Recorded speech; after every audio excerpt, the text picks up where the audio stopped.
सभी को जय मसीह की। आज की शाम आज वापस हम इस जूम मीट बाइबल क्लास को कर सके। प्रभु का धन्यवाद देते हैं उसके अनुग्रह के कारण। धन्यवाद देते हैं कुछ लोग जुड़ चुके हैं और मेरी आशा है कि और भी जुड़ते जाएंगे और ये समय जो हम बिताएंगे ये वचन से भरपूर होगा और आपको काफ़ी अच्छा प्रकाशन मिलेगा। तो बिना समय गंवाए, क्योंकि 8 बज गए और 8 बजे का टाइम निश्चित कर रखा है, तो हम शुरू करते हैं। इस सभा को शुरू करते हैं कि पहले मैं बीना से निवेदन करूंगा मेरी वाइफ से कि वो एक छोटी सी प्रार्थना करें इस सभा के लिए। प्रभु जी, आपका धन्यवाद करते हैं। आपके इस दिन ने नए दिन दिखाया, नया अनुग्रह रहता है प्यारे खुदावंदा। नई नई बातें प्रभु आप सिखाते हैं, इसका धन्यवाद करते हैं। धन्यवाद करते हैं प्यारे परमेश्वर कि आपने हमारे लिए यीशु मसीह को भेजा ताकि यीशु मसीह हमारे को पवित्र आत्मा का बपतिस्मा और आग का बपतिस्मा दिया। प्रभु हम शुक्र करते हैं प्यारे परमेश्वर, वो जी उठने की ताकत प्रभु आपने हमारे अनुग्रह का धन प्रभु जी हमारे अंदर रखा। प्रभु हम धन्यवाद करते हैं, वो धन महिमा का धन है प्रभु जी। धन्यवाद करते हैं कि पवित्र आत्मा हमारी सहायता और मदद करता है। धन्यवाद करते हैं कि पवित्र आत्मा के द्वारा प्रभु जी आप हमें परमेश्वर से हम बातचीत कर सके। हम बहुत धन्यवाद करते हैं पिता परमेश्वर, आपका अनुग्रह प्रभु सब पे रहे कि जो जो सुन रहे हैं वो प्यारे खुदावंदा पवित्र आत्मा के फलों से और दानों से लबरेज और भरा हुआ हो। प्रभु वही पवित्र आत्मा जो ज्ञान और बुद्धि और समझ देते हैं, जो प्रकाशन देते हैं प्रभु हम धन्यवाद करते हैं, जो अपना बल देते हैं जब हम थकित होते हैं। धन्यवाद हम धन्यवाद करते हैं पिता के वही पवित्र आत्मा हमारे को दिया प्रभु जिसने सृष्टि बनाई। वही पवित्र आत्मा हमारे लिए मध्यस्थता की प्रार्थना करते हैं। हम धन्यवाद देते हैं जो शब्द हम बोल नहीं सकते, जब हमें आता नहीं है तो पवित्र आत्मा ही हमारी मदद करते हैं। प्रभु हम धन्यवाद देते हैं पिता परमेश्वर आपके अनुग्रह। अगर पवित्र आत्मा ना हो तो हम में जीवन नहीं है पिता। हम धन्यवाद करते हैं कि उस मृत्यु की अवस्था को आपने हमारे जीवन से हटा के पवित्र आत्मा दे के जीवन की व्यवस्था के अंदर प्रभु जीवन डाला है, ताकि प्रभु जी हम मृतकों में से प्रभु जी आपने जिलाया। प्रभु जी उसका धन्यवाद देते हैं। प्रभु हम धन्यवाद करते हैं इस समय भी प्रभु हमें आने वाली बातों को सिखाइए, प्रकाशन दीजिए पवित्र आत्मा। जो खुदावंदा आपने पवित्र आत्मा दिया है उससे बहुत ढेर सारी बातें जो आपके जीवित वचन की है, दो धारी तलवार की है प्रभु जी सीखे, आपके प्रेम को जानना सीखें और प्रभु जी शैतान से हम लड़ सकें, ऐसा अनुग्रह दीजिए प्यारे खुदावंद। धन्यवाद करते हैं एक बार फिर पवित्र आत्मा आपके लिए, और वही अभिषेक प्रभु आपके बेटे के अंदर से कार्य करे प्रभु जी। जो वचन आपने पवित्र आत्मा कर रखा है वो गहरी रीति से प्रभु उन भेदों को प्रकट करने में आज सहायता करें, और जो सुनने वाले हैं प्रभु उन्हें प्रभु वही पवित्र आत्मा ज्ञान और बुद्धि और प्रकाशन दे, ताकि गहरी बातें सीख के अपने हृदय में अपने चित्त में रख सकें और प्रभु जी जयवंत हो सकें। सारी बातों में प्रभु जी हम आपको महिमा देते हैं। आपके सामर्थ्य लहू को हम ढांपते हैं हर एक चीज़ प्रभु, और जो खानदान जो लोग प्रभु जी जुड़े हैं प्रभु उनको भी हम ढांपते हैं प्रभु यीशु के लहू से। और प्रभु जी गैजेट्स को अब ये समय आपका है, आप पवित्र आत्मा अद्भुत रीति से गहरी बातें सिखाइए और गहरी गहरी हमें प्रेम प्रभु का प्रकट करिए। यीशु के नाम से मांगते हम, आमीन आमीन आमीन आमीन। बहुत बहुत धन्यवाद टीना। Praise the Lord. सभा को हम शुरू कर चुके हैं समय की पाबंदी रखते हुए। मेरा निवेदन है जो जो ज्वाइन कर चुके हैं वो अपने माइक्स को म्यूट कर लें ताकि हिस्सिंग हो रही नहीं है रिकॉर्डिंग में। और जब आपको कोई सवाल पूछना तो निसंदेह आप ऑन करके मेरे से पूछ सकते हैं, बीच में भी ऐसे को मनाही नहीं है। अन्यथा आखिरी में मैं प्रश्नों को भी लेऊंगा, तब आप अलग से लिख के रख लीजिए जो भी चीज़ नहीं समझ में आ रहा है, क्योंकि आप जब पूरे इस वचनों के बाद थ्रू जाएंगे तो हो सकता है कई आपके सवाल जो होंगे उनका जवाब आपको वचन में ही से बीच में मिलता जाएगा। तो मेरी आशा है कि हम लोग जैसे जुड़े हैं तो हमेशा की तरह हम इस वचनों की सेविकाई में, विशेषकर शिक्षा की सेविकाई में मेरे को बीना को जो अगुवाई दी है, परमेश्वर इस्तेमाल भी कर रहा है। और जैसा हमको वचन भी दिया हुआ है 2 कोरिन्थियों 6:17 का, 2 कोरिन्थियों 3:6 कि हम नई वाचा की सेविकाई करेंगे जो कि शब्दों की नहीं परंतु आत्मा के द्वारा हो सके। तो आज का जो विषय हमने लिया है वो है पवित्र आत्मा की सेविकाई। मैं इस विषय में इसके लिए दिलचस्पी रखता हूं और विशेषकर हम सबको रखना चाहिए, क्योंकि बाइबल की कोई भी चीज बिना पवित्र आत्मा के हो ही नहीं सकती। ठीक है, बाइबल की कोई भी चीज जो भी परमेश्वर हमारे को हमारी उन्नति और बढ़ोतरी के लिए देना चाहता है। तो पहली चीज जो मैं सिखाना चाहता हूं पवित्र आत्मा के बारे में, जो कई जगह कलीसियाओं में लोगों के बीच में जो एक थोड़ी सी भ्रांति सी है, वो पिता परमेश्वर को ऊंचा मानते हैं, फिर पुत्र को अर्थात यीशु मसीह को, और फिर पवित्र आत्मा को मानते हैं।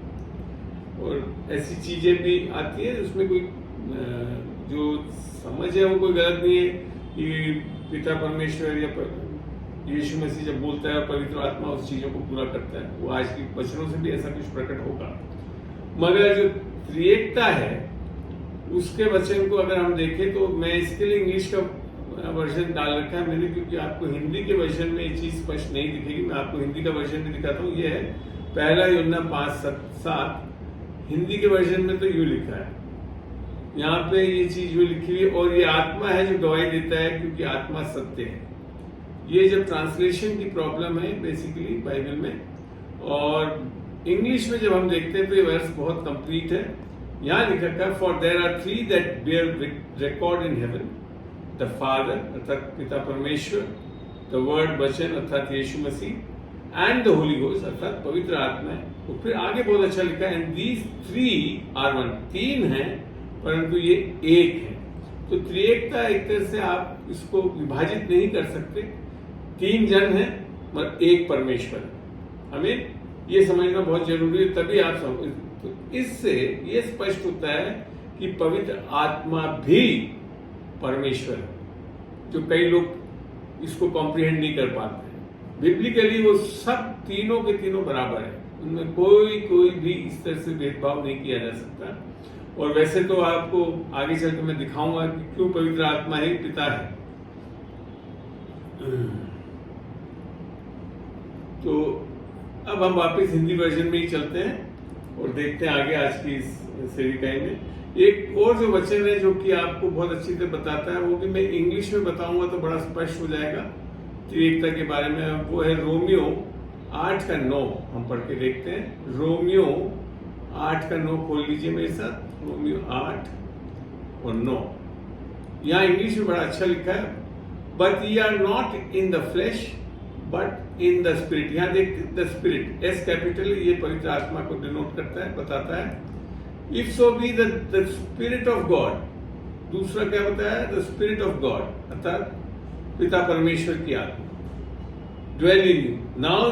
फिर आगे बोलता है now if any man have not the spirit of Christ, ये तीसरी चीज बोल रहा है अर्थात यीशु की आत्मा। तो तीनों को एक समान माना है। हिंदी में जब पढ़ते हैं तो ये इतना क्लियर नहीं आएगा नहीं, आप देखिए इसको। हिंदी में लिखा है परंतु जबकि परमेश्वर का आत्मा तुम में बसता है, तो ये बिल्कुल पवित्र आत्मा के बारे में है। और तो तुम शारीरिक दशा में नहीं परंतु आत्मिक दशा में होते थे। किससे बदलता है हमारा आत्मिक स्थिति? परमेश्वर की आत्मा या ऐसा पवित्र आत्मा के आने पे। उसको फिर ये भी बोलता है, और यहाँ पे आप देख रहे हैं पिता की आत्मा का क्लियर नहीं। तो परमेश्वर की आत्मा तो बेसिकली इंग्लिश में जो था वो है spirit of God the father. तो ये चीज मैंने बताया ना, ट्रांसलेशन में कुछ प्रॉब्लम्स कभी कभी क्रीपी नहीं हो जाती है, उसके बारे में पूरी चीज समझ में नहीं आता है। तो पवित्र आत्मा बहुत इंपॉर्टेंट है और इसकी सेविकाई को भी हमारे को समझना बहुत जरूरी है। इसमें भी हम लोग कई बार भ्रांतियां रखते हैं, इसके लिए सही रूप से समझ नहीं। जैसे मैंने बोला, कई लोग पवित्र आत्मा को परमेश्वर जैसे नहीं मानते, जबकि है वो भी स्वयं परमेश्वर है। तो यहाँ जो मैं चीज बताना चाहता हूं कि यदि अब यीशु को आप देखिए, उसके जीवन में वो बिना पवित्र आत्मा के कुछ नहीं कर सका था। तो यदि पवित्र आत्मा से स्वतंत्र रूप से कार्य नहीं कर सकता है यीशु भी, तो हम और आपको कितनी जरूरत है उस पवित्र आत्मा की। हमें भी नहीं करना चाहिए इसके, हमें भी बिना पवित्र आत्मा के कार्य को नहीं करना चाहिए। रोजमर्रा के कार्यों को भी जब तक पवित्र आत्मा की अगुवाई नहीं पाएंगे, सही नहीं कर पाएंगे। कोई भी व्यक्ति परमेश्वर की पवित्र आत्मा की शक्ति के बिना उसमें कार्य कर रहा है, उसके पास एक प्रभावी जीवन या सेविका ही नहीं हो सकती। अगर बिना पवित्र आत्मा के कोई व्यक्ति कार्य कर रहा है, वो प्रभावी नहीं हो सकता और उसकी सेविकाई में वो सामर्थ्य नहीं हो सकता। ये जो तथ्य है, किसी के द्वारा तर्क नहीं दिया जा सकता कि नहीं चल सकता है, बिना उसके भी चल सकता है। ये कोई तर्क की बातें नहीं है इसमें, क्योंकि तर्क ये है कि आपको पवित्र आत्मा की आवश्यकता है। और जो भी वास्तव में विश्वास करता है कि बाइबल परमेश्वर का वचन है, पवित्र शास्त्र प्रमाणों से भरा हुआ है, और आज देखेंगे भी हम पवित्र आत्मा की सेविकाई के बारे में जब हम वचनों को देखेंगे तो पवित्र शास्त्र प्रमाणों से भरा हुआ है कि ये ना तो बल से ना शक्ति से परंतु मेरे आत्मा के द्वारा होगा। ये है जकराया, खोल के देखते हैं इस वचन को भी हम। जकराया 4 का हम 6 पढ़ रहे हैं। जकराया 4 का 6 यहाँ यूं लिखा है, तब उसने मुझे उत्तर देकर कहा, जरुब्बाबेल के लिए यहोवा का ये वचन है, ना तो बल से और ना शक्ति से परंतु मेरे आत्मा के द्वारा होगा, मुझ सेनाओं के यहोवा का ही ये वचन है। तो यहाँ बड़ा स्पष्ट है, कुछ भी जो होना है वो किससे होना चाहिए? पवित्र आत्मा के बल से, अपने सामर्थ्य से नहीं, अपने दिमाग के कार्यों से नहीं। और बिना पवित्र आत्मा के हम अगर चल रहे हैं तो फिर तो हम निस्संदेह वो प्रभावी कार्य कर ही नहीं सकते जो परमेश्वर हमसे चाहता है। हमें तो ये चीज बड़ा स्पष्ट है और ये वचन बहुत प्यारा लगता है कि बिना आत्मा की शक्ति से हम नहीं कर सकते। चलिए आगे बढ़ते हैं। दूसरी जो चीज देखता हूं मैं, लोगों द्वारा पवित्र आत्मा की सेविकाई का विरोध करने का पहला कारण, पवित्र आत्मा की सेविकाई का विरोध करने का पहला कारण यह है कि उनके जीवन में शक्ति की कमी का उजागर करता है। कर नहीं पाते परमेश्वर के कार्य को, और वो क्या है, उसका विरोध कर देते हैं इसी तरह से, क्योंकि वो उनको अभी सामर्थ्य नहीं मिली तो कर कहां पाएंगे। तो क्या है, और एक बार उजागर हो जाने, अगर उनको ये समझ में आता है कि हाँ कुछ कमी है, तो दूसरी प्रॉब्लम जो आती है ये बदलाव की मांग करता है।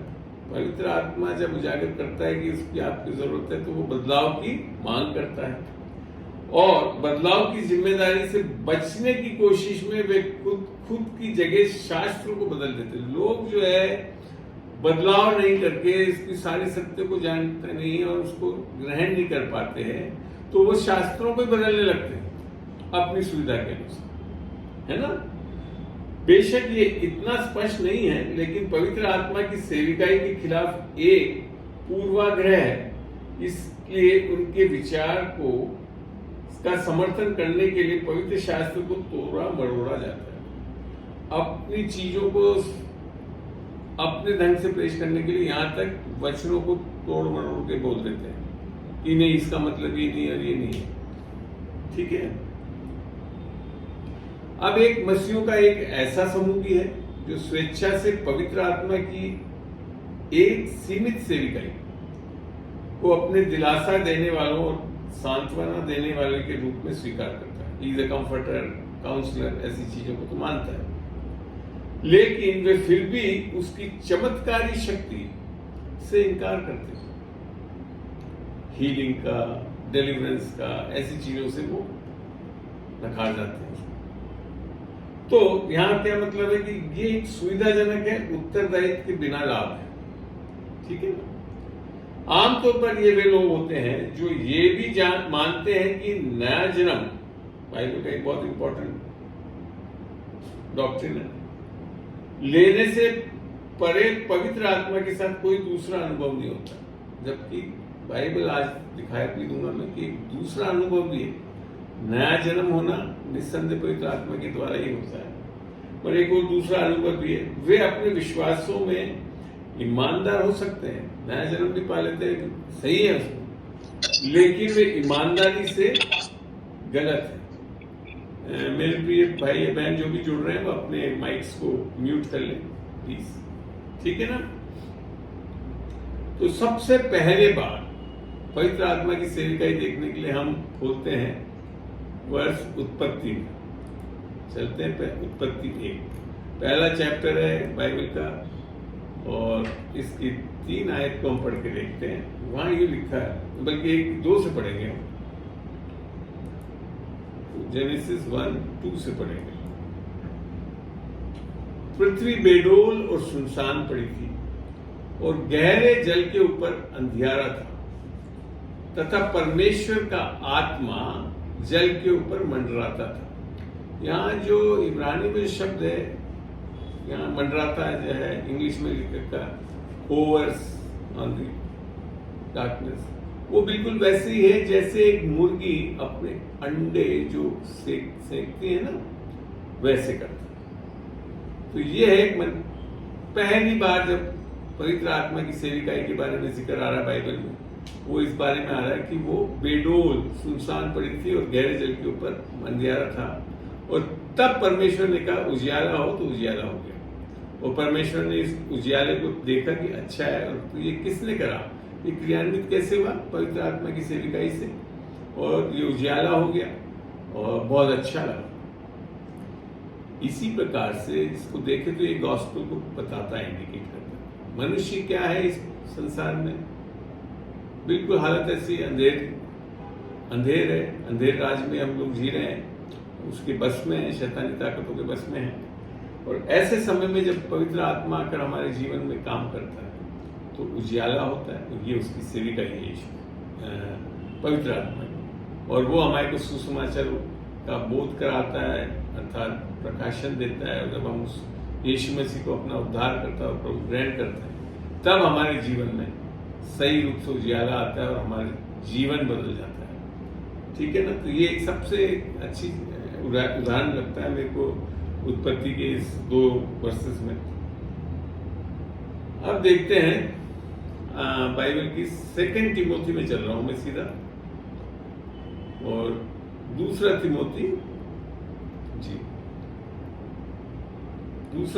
3 और 16 और 17 पढ़ेंगे। यहाँ पे 16 पहले, यहाँ क्या लिख रखा है, यहाँ यूं लिख रखा है, संपूर्ण पवित्र शास्त्र परमेश्वर की प्रेरणा से रचा गया। प्रेरणा कैसे मिलती है, पवित्र आत्मा के द्वारा। लोगों ने जिन्होंने लिखा, कई लोगों ने बाइबल को लिखा है, मतलब किससे प्रेरणा मिली, पवित्र आत्मा ने उनको अगुवाई दी।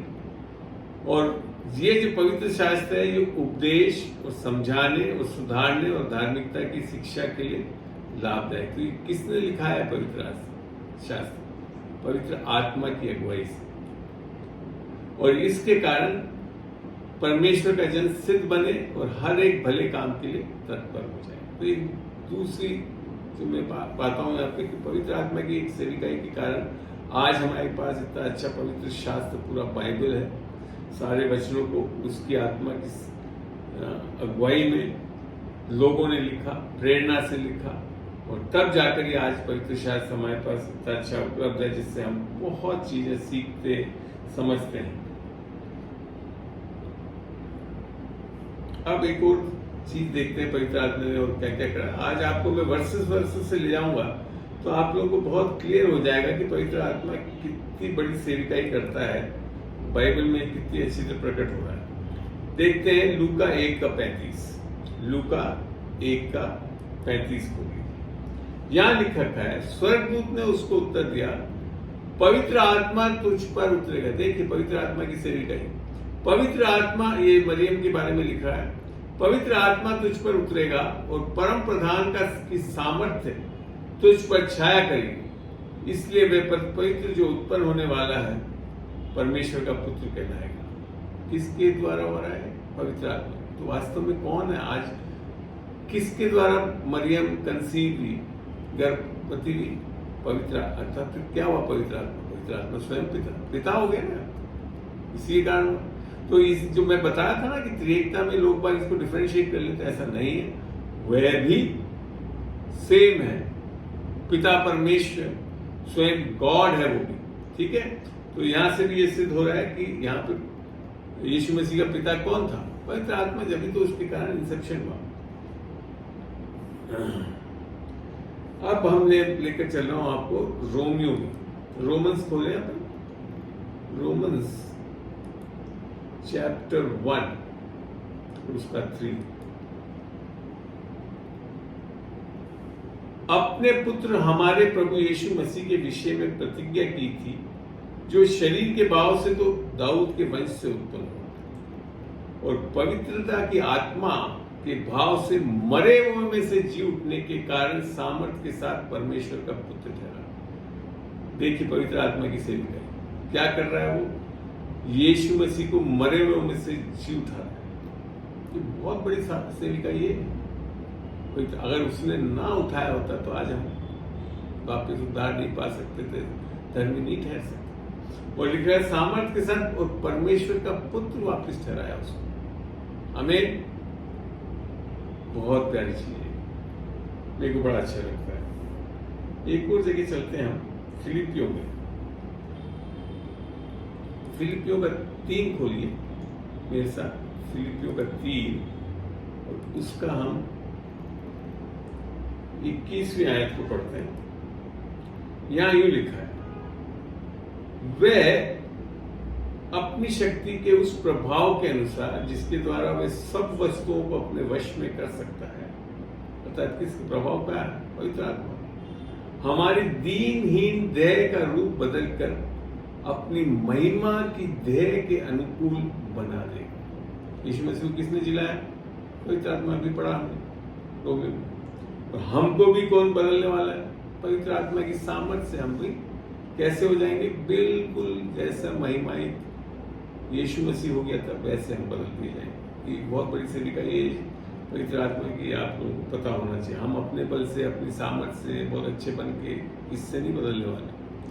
बिना पवित्र आत्मा की सामर्थ्य से हम बदल नहीं सकते। अब आपको एक ऐसी जगह में ले आता हूँ वचन में जहाँ पे अक्सर लोग बात कंफ्यूज हो जाते हैं, यहाँ तक कि जिस तरह से टीचिंग्स चल रही है तो उसको समझ नहीं पाते हैं। ये है यूहन्ना 16 का 7। यूहन्ना 16 का 7।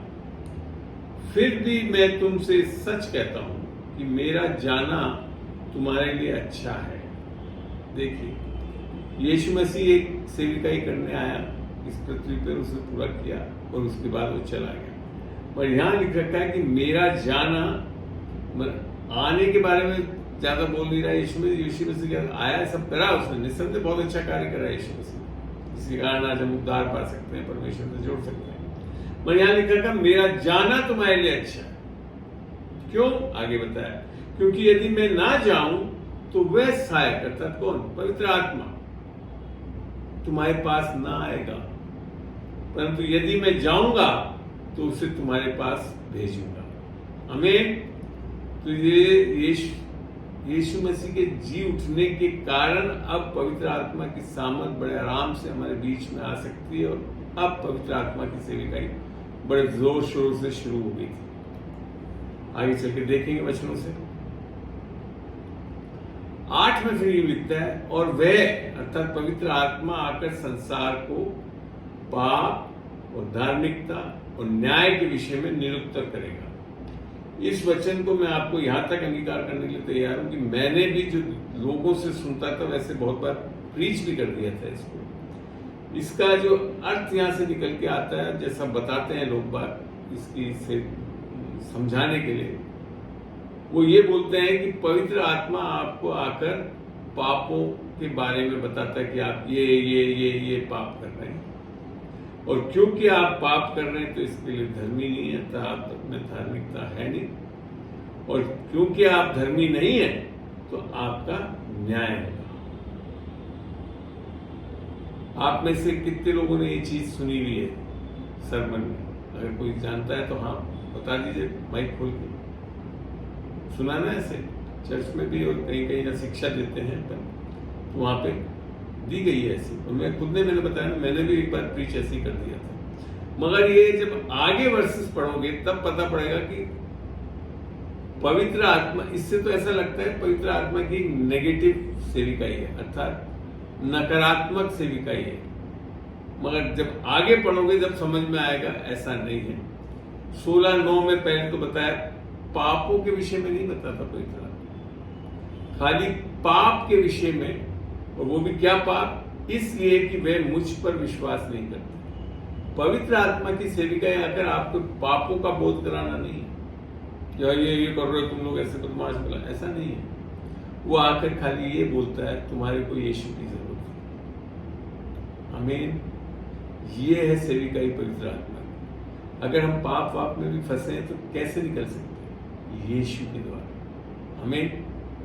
तो ये है पवित्र आत्मा की सही सेविकाई। वो पापों के बारे में नहीं बताता रहता है, वो आपको केवल एक पाप बताता है, क्योंकि अभी तक तुमने यीशु मसीह पे विश्वास नहीं किया, इसके लिए पापों में फंसे।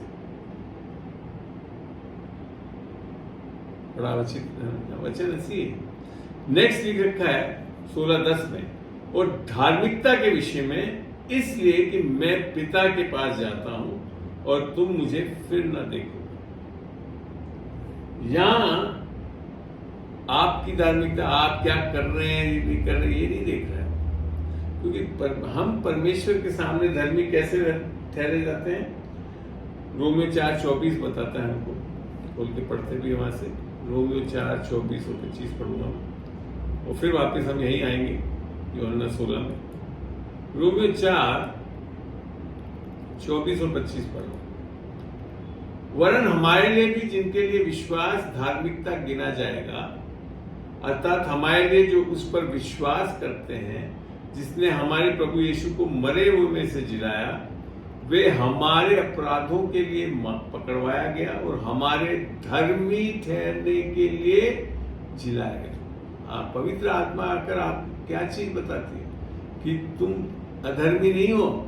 अगर तुमने यीशु मसीह को अपना उद्धारकर्ता प्रभु ग्रहण कर लिया तो आपको धार्मिकता का दान मिल चुका है, आप परमेश्वर के सामने धर्मी है।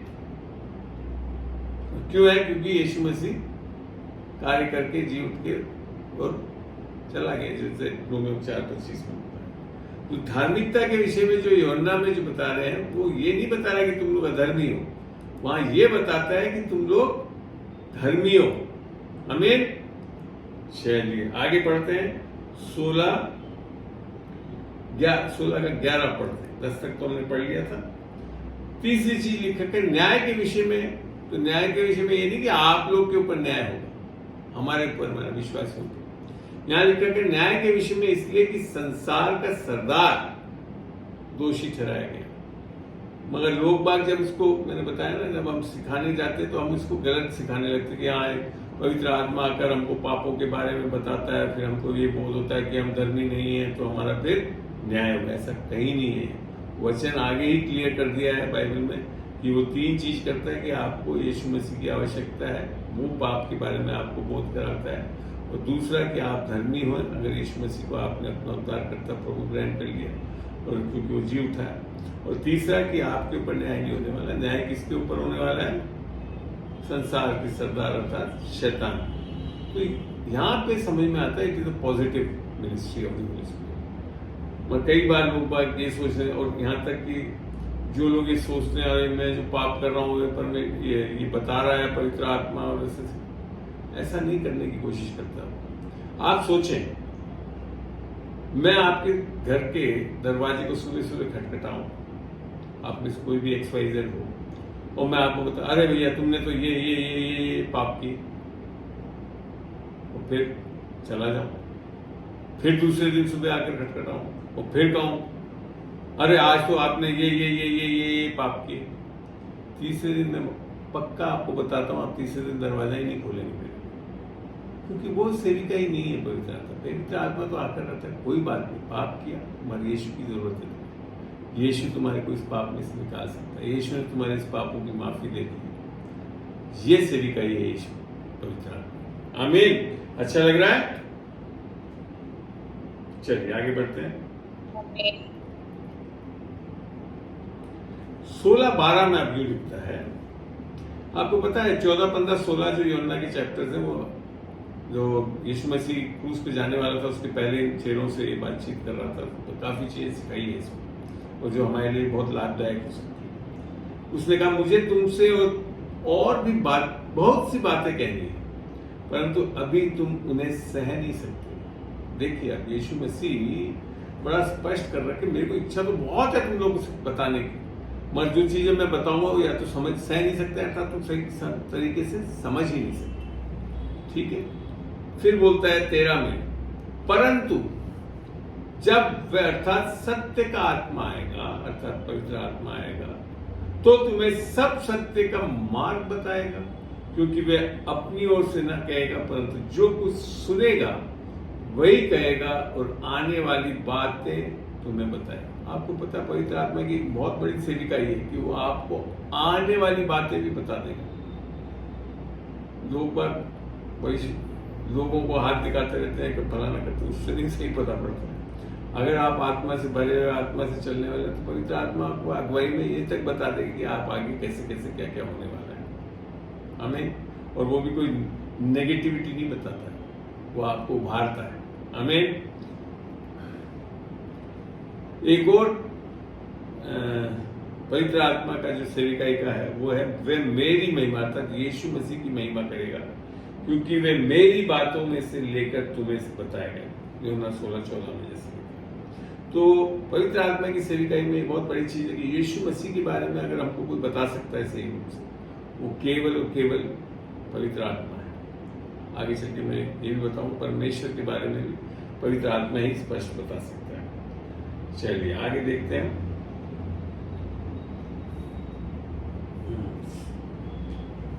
15 में देखते हैं क्या लिखा है। 16-15 में यूं लिखता है, जो कुछ पिता का है वह सब मेरा है, इसलिए मैंने कहा कि वह मेरी बातों में से लेकर तुम्हें बताएगा। वही बात है जिसको क्लियर कर रहा है। अब एक और को देखते हैं, 16 का 25 पढ़ के देखते हैं। यूहन्ना 16 का 25। यहां यूं बोल रहा है, मैंने ये बातें तुमसे दृष्टांतों में कही। आपको ध्यान है यीशु मसीह मरकुस, लूका, मत्ती सब में जब सेविकाई कर रहा था इस पृथ्वी पे, हर चीज दृष्टांतों में बताता है। मगर यहां लिखा है, परंतु वह समय आता है, मैंने ये तो जब बता रहे हैं उनको कि अब समय आने वाला है, नया नियम का जो समय आएगा, और कि मैं तुमसे दृष्टांतों में और फिर नहीं कहूंगा, परंतु खोलकर तुम्हें पिता के विषय में बताऊंगा। तो अगर आप ध्यान से पढ़ेंगे तो गॉस्पेल्स जो बोलते हैं, यूहन्ना, मरकुस, लूका, जिसमें यीशु मसीह जीवित था और सब बता रहा था, उस टाइम बहुत दृष्टांत बताए गए। पर जैसे ही पत्रियों में आओगे आपको कोई दृष्टांत नहीं मिलेगा। अब क्या हो रहा है, पवित्र आत्मा का प्रकाशन मिल सकता है, पवित्र आत्मा आपके अंदर आकर वास करती है, और अब आप पूर्ण रूप से परमेश्वर आपसे बातचीत कर सकता है और स्पष्ट अपने बारे में प्रकाशन पूर्ण रूप से दे सकता है। दृष्टांतों की अब आवश्यकता ही नहीं है। हमें निसंदेह दृष्टांतों से हम सीख सकते हैं बहुत चीजें जो यीशु में, उसमें कोई गलती नहीं है दृष्टांतों के विषय में पढ़ाना सिखाना।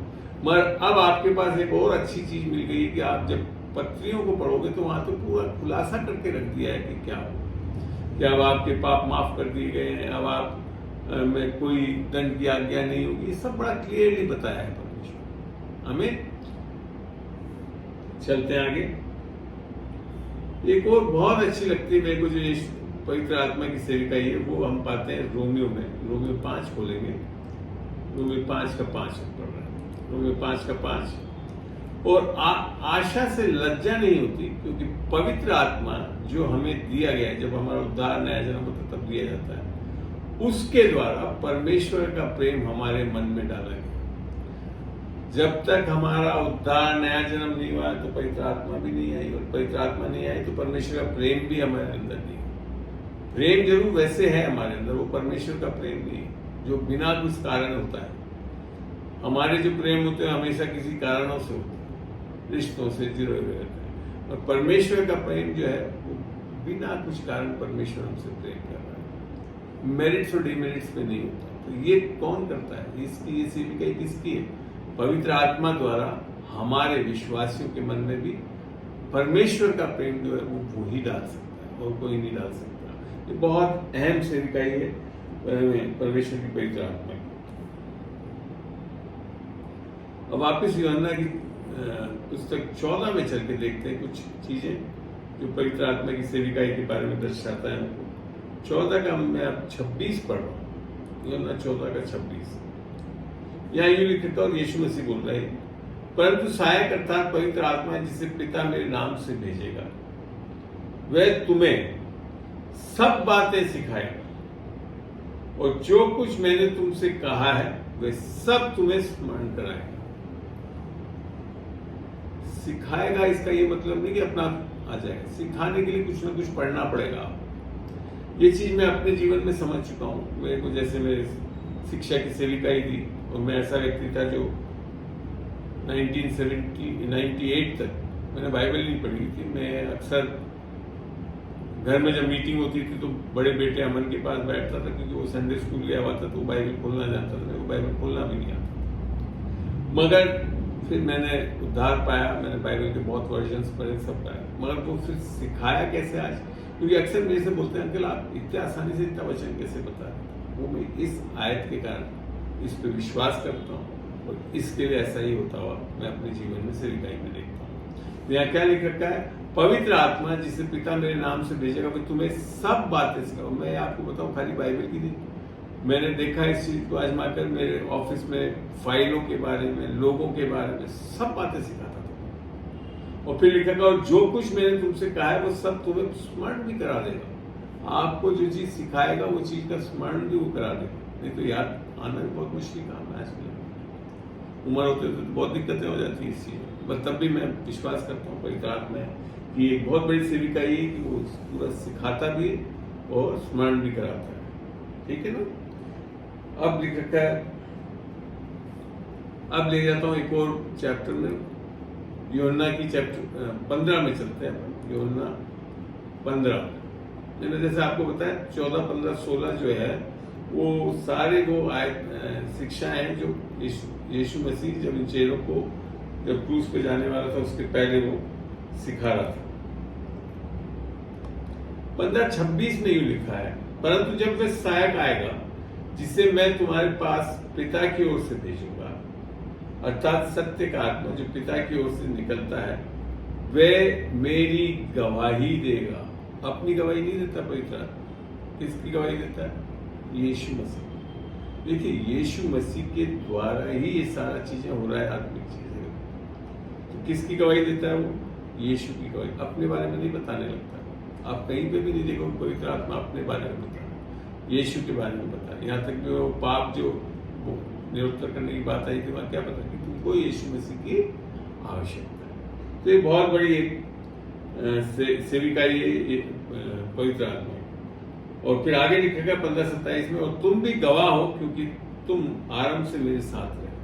और जब हम खुद यीशु मसीह के साथ हो जाते हैं, आत्मा पा लेते हैं, तो फिर क्या हो जाता है? हम भी खुद यीशु मसीह की तरह चलने वाले हो जाते हैं, गवाह बन जाते हैं यीशु मसीह। आमीन। ये सारी सेविकाएं जो किससे संभव हो रही है? पवित्र आत्मा से। अब एक और ले आते हैं रेवलेशन के बारे में, जैसे बताता है मत्ती 16 हम देख रहे हैं, मत्ती 16 का 17। यहाँ पतरस के बारे विषय से संदर्भ से लिखा गया है और ये यीशु मसीह है यहाँ पे बता रहा है। 16:15 में यीशु मसीह ने पूछा, उसने उनसे कहा, परंतु तुम मुझे क्या कहते हो? ठीक है ना। शमौन पतरस ने उत्तर दिया, तू जीवते परमेश्वर का पुत्र मसीह है। जीवते परमेश्वर का पुत्र मसीह है। तब यीशु ने उसको क्या उत्तर दिया? हे शमौन, योना के पुत्र, तू धन्य है, ब्लेस्ड है, क्योंकि मांस और लहू ने नहीं परंतु मेरे पिता ने जो स्वर्ग में है ये बात तुझ पर प्रकट की। सीखा नहीं, प्रकट, रेवलेशन। पवित्र आत्मा ही परमेश्वर के बारे में पूरा रिवील कराता है। ठीक है ना। तो और कोई नहीं हो सकता। तो ये बहुत अहम सेविका ये पवित्र आत्मा की, यीशु मसीह के बारे में बताना, पिता परमेश्वर के बारे में सब चीज प्रकट करना। आमीन। चलिए अब देखते हैं, रोमियो में चलते हैं हम। रोमियो 8:1 में हम जाएंगे, वहां पे भी देखते हैं कुछ चीजें जो पवित्र आत्मा की सेविकाई का एक बहुत अहम। 8:1 खोल रहा हूं। यहाँ पे मैं इंग्लिश वर्ड्स भी पढ़ाना चाहता हूँ, क्योंकि यहाँ पे थोड़ा सा पूर्ण सा लगता है मेरे को। यहाँ तो लिखा है, इसलिए अब जो मसीह यीशु में है उन पर दंड की आगे नहीं है। और आगे जरूरत से लिखा है, क्योंकि जीवन की आत्मा अर्थात पवित्र आत्मा की व्यवस्था ने मसीह यीशु में मुझे पाप की और मृत्यु की व्यवस्था से स्वतंत्र कर दिया। पाप और मृत्यु की व्यवस्था और कुछ नहीं की, दैट वाज दी 10 कमांडमेंट्स। 10 नियम जो थे वो पाप उसमें था ही कि पाप करो तो मार दो, पाप करो तो मार दो। पर इंग्लिश में भी इसको देखना चाहेंगे हम, इस वर्सेस को। यहाँ लिखा है, there is therefore now no condemnation to them which are in Christ Jesus who walk not after the flesh but after the spirit. तो हमारे यहाँ तक दंड की आज्ञा नहीं है, इसका बोध कौन कराता है? पवित्र आत्मा कराता है, और कोई नहीं करा सकता आप, अन्यथा आप कंडेम्ड फील करते रहो। और आगे भी लिखा, for the law of the spirit, ये वही पवित्र आत्मा की द्वारा जो व्यवस्था दी गई है, that is life in Christ Jesus, has made me free from the law of sin and death, that is 10 commandments. आगे चलकर ये चीज भी मैं क्लियर कर दूंगा आपको स्पष्ट रूप से बैठ। अब देखते हैं रोमियो 8:11।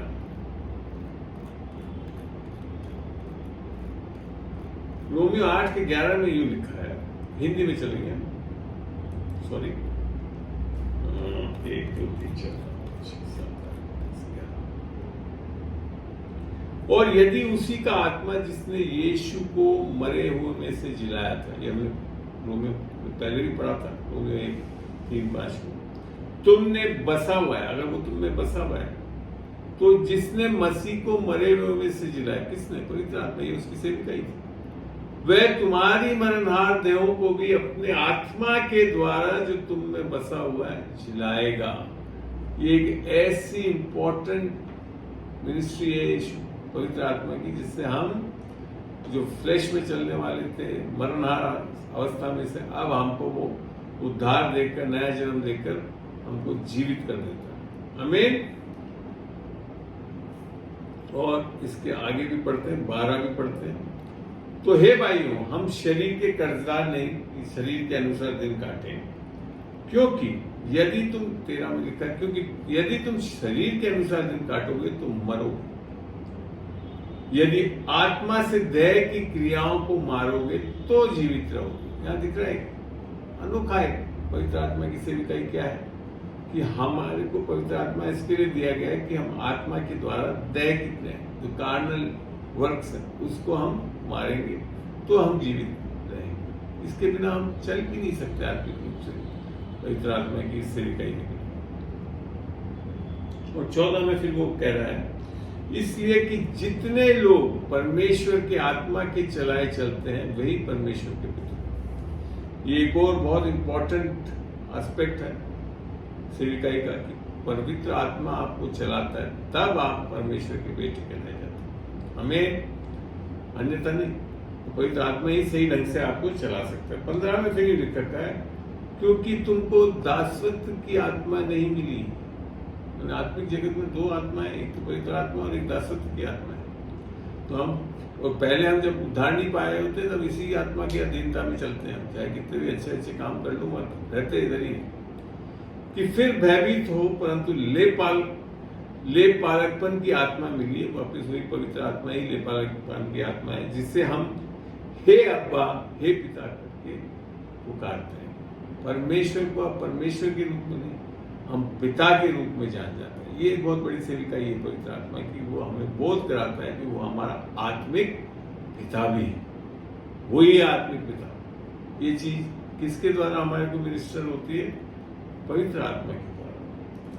8:16 में लिखा है, पवित्र आत्मा आप ही हमारी आत्मा के साथ गवाही देता है कि हम परमेश्वर की संतान हैं। अन्यथा आप जान ही नहीं सकते किसी के कहने से, बोलने से कि हाँ तुम परमेश्वर की संतान नहीं, या आप स्पिरिचुअल हो फलाना नहीं। किससे गवाही होनी चाहिए? जब वो आत्मा हमारे अंदर, हमारी आत्मा में आ जाती है, तो पवित्र आत्मा हमारी आत्मा को गवाही देती है कि हम परमेश्वर की संतान।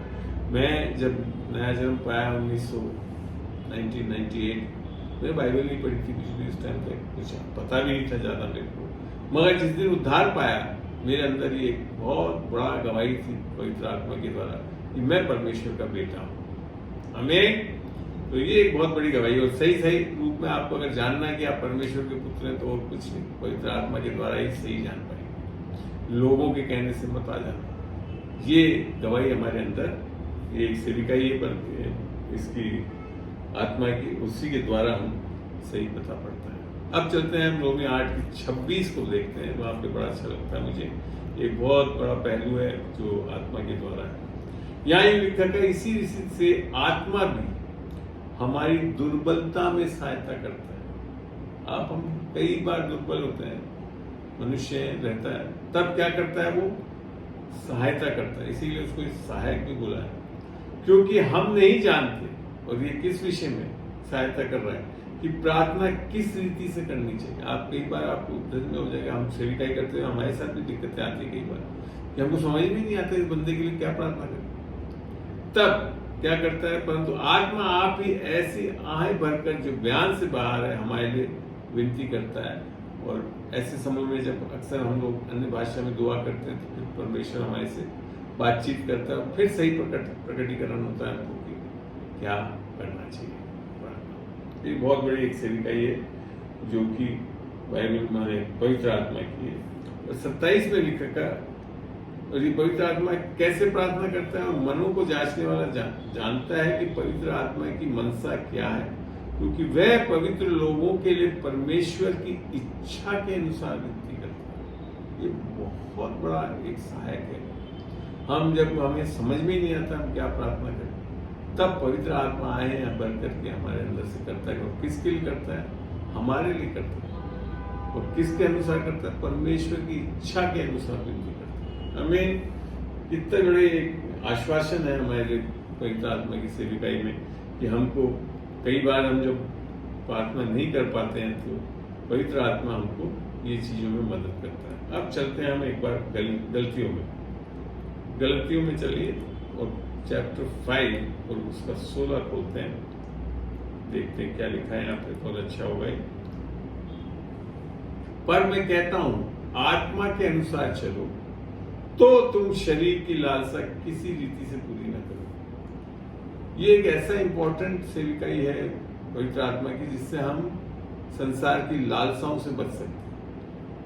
तो जब हम पवित्र आत्मा की अगुवाई में चलते हैं, उसके अनुसार वो जब हमारे को चलाता है तो शरीर की लालसाओं को पूरा नहीं करता, पाप में फिर नहीं धसे रहता। आमीन, लगा अच्छा। 16 तो ये है, और सीधा 18 में ले चल रहा हूं मैं।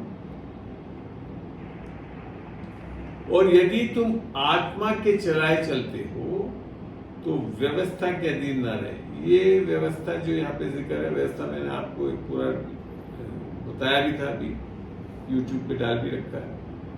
ये कौन सी व्यवस्था है, जो 10 नियम की व्यवस्था, पाप और मृत्यु की व्यवस्था थी, परंतु इसके अधीन नहीं रहते आप। मैं दूसरी व्यवस्था के अधीन लाता है, वो है विश्वास की व्यवस्था। ठीक है ना, तो आत्मा से चलेंगे तो आप विश्वास की व्यवस्था में आ जाएंगे, और विश्वास की व्यवस्था सब चीज इस पर निर्भर करती है कि यीशु मसीह ने हमसे हमारे लिए क्या क्या कर दिया और हम कैसे सब चीजें प्राप्त कर सकते। तो आपको आपके बल से, आपकी सामर्थ्य से कमाने के लिए जरूरत नहीं है, तो ये उस व्यवस्था के अधीन से निकालते। तो यीशु मसीह का पर्पस भी यही था, रोमियो में उसने लिखा भी कि मैं आया था कि व्यवस्था का अंत करूं। ठीक है, धार्मिकता के लिए व्यवस्था का अंत करूं। चलिए अब और देखते हैं। अब चलते हैं हम, एक और बहुत बड़ा पहलू है सेविकाई में पवित्र आत्मा का, वो है गलतियों 5 का 22 और 23 पढ़ के देखेंगे। और आत्मा का फलों नहीं लिख रखा, अनेक प्रकार के फल नहीं लिखा, एक ही फल लिख रखा है। आत्मा का फल उसमें क्या क्या है, प्रेम, आनंद, शांति, धीरज और दया, भलाई, विश्वास, नम्रता और संयम है। ऐसे ऐसे कामों के विरुद्ध में कोई व्यवस्था नहीं। तो जितने भी आत्मा के फल हैं जिससे हमारे को भरपूर कर दिया है, और ये हमारे में लदे होने चाहिए, इसको हम प्रकट करने वाले हैं। वो किसके द्वारा है? पवित्र आत्मा की सेवा करें। आज पवित्र आत्मा नहीं होता तो ये सब चीज़ हमारे अंदर आ ही नहीं सकती। ठीक है, अब आगे बढ़ते हैं। हम ये फलों के बारे में था। अब पहला कुरिन्थियों में चलते हैं और पहला कुरिन्थियों 12 का 3 खोल रहा हूँ। पहला कुरिन्थियों 12 का 3। ये एक बहुत बड़ी चीज है जो बाइबल बड़ा स्पष्ट करती है 12:3 में। इसलिए मैं तुम्हें चेतावनी देता हूं कि जो कोई परमेश्वर की आत्मा की अगुवाई से बोलता है वह नहीं कहता कि यीशु श्रापित है, और ना कोई पवित्र आत्मा के बिना कह सकता है कि यीशु प्रभु। तो ये मैं आपको बता रहा हूं, मैं 1998 तक ईसाई परिवार में से होकर चर्च भी जाते थे, सब कुछ करते थे, और मेरे शायद ही कभी मुंह से निकला होगा कि यीशु प्रभु। और जैसे ही 1998 में उद्धार पाया, आत्मा पाई, और आत्मा के द्वारा मैं बड़े आसानी से यीशु मसीह की जय, परमेश्वर यीशु प्रभु है, यीशु जीवता पर में हर प्रकार का जो ये अंगीकार था मैं बड़ा आसानी से कर सकता, क्योंकि वो इस कारण से होता है। पवित्र आत्मा के बिना हम यीशु प्रभु कह ही नहीं सकते। ये मैं नहीं कह रहा हूँ कि कोई नहीं कह सकता, कर सकते हैं, मगर जो रेगुलरली बड़े आसानी से हर किसी के सामने बोलना उसी के द्वारा संभव है। आमीन। अब बताता हूं मैं आपको पवित्र आत्मा द्वारा वरदान। ये 1 कुरिन्थियों 12:4 से मैं पढ़ रहा हूँ, आगे तक पढ़ूंगा इसको 9-10 तक। वरदान तो कई प्रकार के हैं, परंतु आत्मा एक ही है। एक ही पवित्र आत्मा के द्वारा ये सारे वरदान पाए जाते हैं। और सेवा भी कई प्रकार की है, परंतु प्रभु एक ही है। और प्रभावशील कार्य कई प्रकार के, परंतु परमेश्वर एक ही है, जो सब में हर प्रकार का प्रभाव उत्पन्न करता है। अब बता रहा है वो कि तू सबके लाभ पहुंचाने के लिए, ये एक बहुत बड़ी सेविका है पवित्र आत्मा की दानों की, जिससे क्या होता है सबको लाभ पहुंचे, कि हर एक को आत्मा का प्रकाश दिया जाता है। फिर आगे लिखा है क्योंकि एक को तो आत्मा के द्वारा बुद्धि, ये सारे पवित्र आत्मा के दानों के बारे में बता रहा है, बुद्धि दी जाती है, और दूसरे को उसी आत्मा के अनुसार ज्ञान की बातें दी जाती है, विजडम। पहला तो इंटेलिजेंस, और फिर विजडम।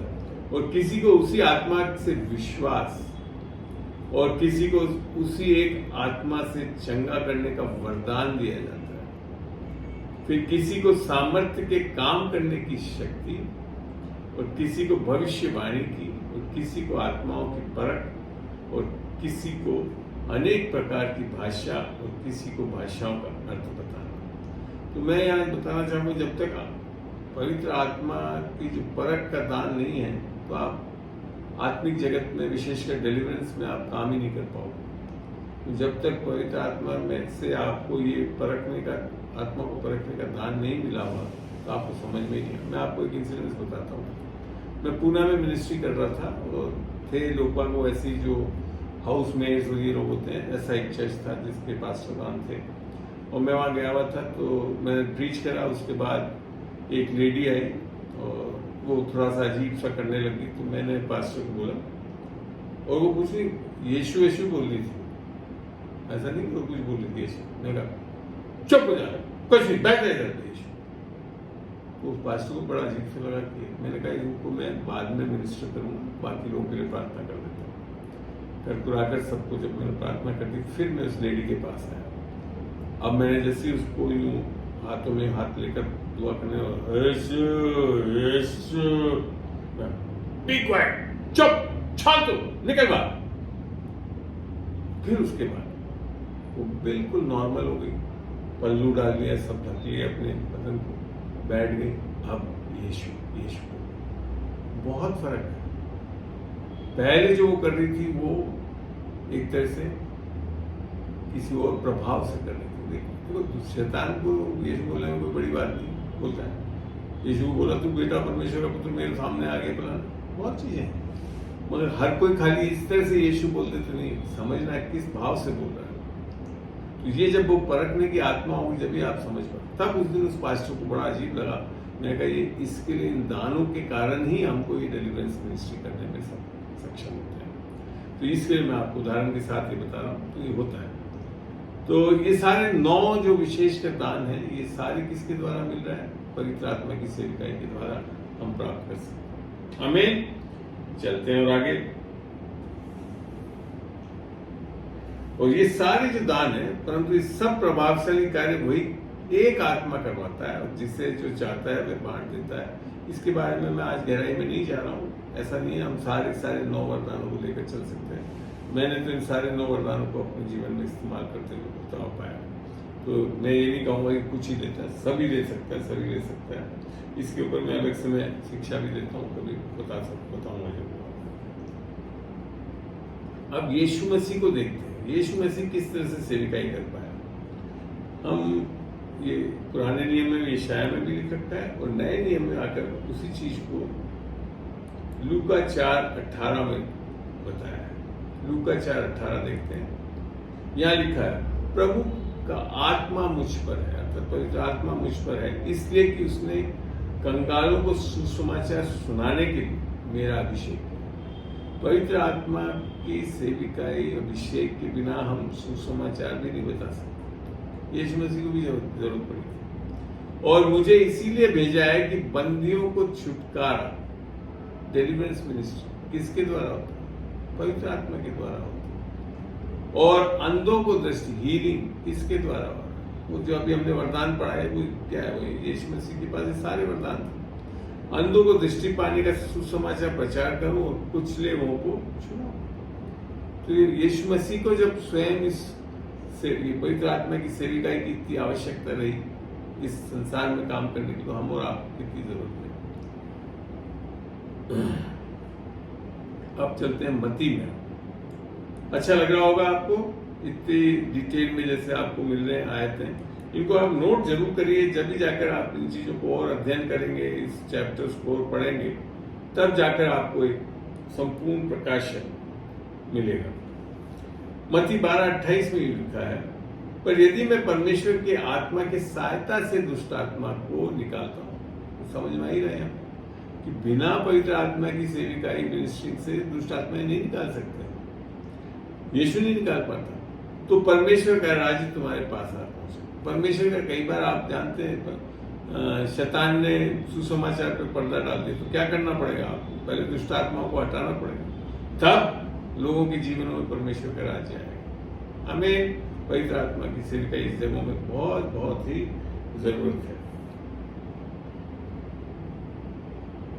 ऐसी प्रेरितों में लिखा हुआ है, 10:38 पढ़ के देते हैं। एक्ट्स 10:38 प्रेरितों में 38। मैं आराम से धीरे धीरे चलता हूं ताकि आप लोगों को सब चीज समझ में आए। यहाँ लिखा है, परमेश्वर ने किस रीति से यीशु नासरी को पवित्र आत्मा और सामर्थ्य से अभिषेक किया। देखिए अगेन पुलिस को वह भलाई करता, पवित्र आत्मा के द्वारा ही आप भलाई के कार्य कर सकते। और सबको जो शैतान के सताए हुए थे अच्छा करता फिरा, क्योंकि परमेश्वर उनके साथ। पवित्र आत्मा के बिना ये सारी प्रॉब्लम, बीमारियों की, दुष्ट आत्माओं की, सबको कैसे अच्छा करता था यीशु? पवित्र आत्मा की सामर्थ्य, अभिषेकित था। आमीन। ये बहुत बड़ी सेविका ये पूरी पवित्र आत्मा की है, जिसके द्वारा ये सब चीजें होती हैं। अब चलते हैं वापिस हम सुसमाचार यूहन्ना में चल के देखते हैं कुछ चीजों को। यूहन्ना 3:5 खोल रहा हूं, 3:5 देखते हैं यहाँ क्या लिखा है। ये है पवित्र आत्मा की सेविकाई, जिससे कि हमारा नया जन्म होता है। और यीशु मसीह यही कह रहा है, मैं तुझसे सच सच कहता हूं, जब तक कोई मनुष्य जल और आत्मा से ना जन्मे तो वे परमेश्वर के राज्य में प्रवेश नहीं कर सकते। पवित्र आत्मा नहीं होता तो हमारा नया जन्म नहीं हो सकता। हमें बहुत जरूरी है उसको। तो आप अभी देख रहे हैं कि सारी चीजें जो मैं आपको बता रहा हूँ कितना इम्पोर्टेंट है पवित्र आत्मा के बारे में हमारे को जानना, और कितना हम लोग इग्नोर करते हैं। यहाँ तक कि कई बार तो हम मानते ही नहीं कि पवित्र आत्मा ये सब करता है। मैंने देखा चर्चेस की हालत अभी भी ऐसी है। हाँ, यीशु मसीह पिता के बारे में बताते रह जाएंगे, पवित्र आत्मा क्या करता है, कैसे कराता है, ये चीज बताते हैं। जबकि सब चीजें बेशी की कार्यशील करता है, वो पवित्र आत्मा के द्वारा ये सब चीज संभव होता है। अब एक बहुत बड़ा दान के बारे में जो वैसे तो वरदानों में था, मैं उसको अच्छी तरह पढ़ते हैं एक्ट्स में, एक्ट्स 2 और 3 से आगे मैं पढ़ रहा हूँ, 2 का 3 से, प्रेरितों में 2 का 3। और उन्हें आग के समान जीव, ये वो समय है जब अपर रूम में बैठे हुए थे सारे चेले और पवित्र आत्मा का जो सामर्थ्य उनको उतर रहा है, और उन्हें आग के समान जीवें फटती हुई दिखाई दी और उसमें से हर एक पर आग ठहरी और वे सब पवित्र आत्मा से भर गए। ये एक और बड़ी सेविका ये पवित्र आत्मा की, वो हमको भरता है अपनी सामर्थ्य से, और जिस प्रकार आत्मा ने उन्हें बोलने की सामर्थ्य दी वह अन्य अन्य भाषा बोलने लगे। पवित्र आत्मा नहीं बोला, उसने तो खाली सामर्थ्य दी, हमको बोलना पड़ता है अन्य भाषा। तो ये बहुत सामर्थ्य चीज है। जब इसके बारे में आप पढ़ोगे बाइबल में, तो कभी हो सका तो मैं उस पर प्रीच भी करूंगा, पवित्र आत्मा के इस वरदानों में और इसमें कि कितना सामर्थ्य है अन्य भाषा का वरदान, जिससे हमें उन्नति होती, सब कुछ होता है। चलिए अब और एक चीज देखते हैं, प्रेरितों में 2 में जाते हैं हम, एक्ट्स 2 और 17 को पढ़ेंगे। एक्ट्स 2:17 जी क्या लिखा है? परमेश्वर कहता है कि अंत, ये जोएल में भी लिखा हुआ है, परमेश्वर कहता है कि अंत के दिनों में ऐसा होगा कि मैं अपना आत्मा सब मनुष्यों पर उंडेलूंगा और तुम्हारे बेटे और तुम्हारी बेटियां भविष्यवाणी, तो ये एक सेविका ये पवित्र आत्मा की भविष्यवाणी करवाता है, भविष्यवाणी करेंगी और तुम्हारे जवान दर्शन देखेंगे। ये दूसरी एक सेविका ये है जो पवित्र आत्मा के द्वारा होती है। और तुम्हारे वृद्ध पुरुष स्वप्न देखेंगे। दर्शन देखना, दर्शन अक्सर खुले आंखों से देखा जाता है, स्वप्न बंद आंखों से देखा जाता है। ये एक बहुत बड़ी सेविका ये है जिसके द्वारा हम परमेश्वर की आत्मा हमारे से बातचीत सिखा सकती, समझा सकती है। आमीन। चलिए अब चलते हैं प्रेरितों के 8 अध्याय में, एक्ट्स 8, और हम चलते हैं फिर 28 आयत में पढ़ के देखते हैं। यहाँ एक बहुत अच्छी चीज लिखी हुई है, पवित्र आत्मा और क्या क्या कर सकता है आपके। और वह अपने रथ पर बैठे, ये खोजा के बारे में लिखा है, वह अपने रथ पर बैठा हुआ था और यशाया भविष्यवक्ता की पुस्तक पढ़ता हुआ लौटा जा रहा था। तब पवित्र आत्मा ने फिलिपुस से कहा, निकट जाकर उस रथ के साथ हो। किसने बताया? फिलिपुस को कुछ नहीं पता था, पवित्र आत्मा ने बताया, तब गया वो। और फिलिप उसकी ओर दौड़ा और उसे यशाया भविष्यवक्ता की पुस्तक पढ़ते हुए सुना और पूछा, तू जो पढ़ रहा है क्या उसे समझता भी है? उसने कहा, जब तक कोई, मैंने फिर पूरा समझाया। मैं जो असली चीज एक बहुत बड़ी सेविका ही दिखाना चाहता हूँ वो है 39। यहाँ क्या लिख रखा है? जब वे जल में से निकलकर ऊपर आया, ये ख्वाजा जो है, ये खोजा जो है, उसने उसको पा लिया, यीशु मसीह को अपना उद्धारकर्ता ग्रहण कर लिया, उसका पानी का बपतिस्मा भी हो गया। तब की बात है, जब वे जल से निकलकर ऊपर आया तो प्रभु का आत्मा, किसकी आत्मा? पवित्र आत्मा फिलिपुस को उठा ले गया और खोजा ने उसे फिर न देखा और वे आनंद करता हुआ अपने मार्ग से गया। आप जानते हो कई बार आपके साथ भी हो सकता है, हम साइंस में देखते हैं, फिक्शंस में देखते हैं, एक्चुअली पवित्र आत्मा कर सकता है वो सब चीजें जो हम आजकल की साइंस फिक्शंस में देखते हैं, इम्पॉसिबल है। मेरे को बड़ा अच्छा लगता है ये सब चीज पढ़ के। हो सकता है पवित्र आत्मा मुझे भी कभी उठाकर कहीं ना कहीं ले जाकर किसी के बीच में से रिकाई करा। अब हम चलते हैं प्रेरितों की 16 में, वहां भी देखते हैं पवित्र आत्मा का काम। 16 का 6 खोल रहा हूं, 16 का 6। यहाँ देखिए एक और, बिना पवित्र आत्मा के आप जान भी नहीं सकते आप कहाँ जाकर से रिकाई करना है, इसके बारे में मैं बता रहा हूँ। और वे फ्रूगिया और गलातिया प्रदेशों में से होकर गए क्योंकि पवित्र आत्मा ने उन्हें आसिया के वचन सुनाने से मना कर दिया।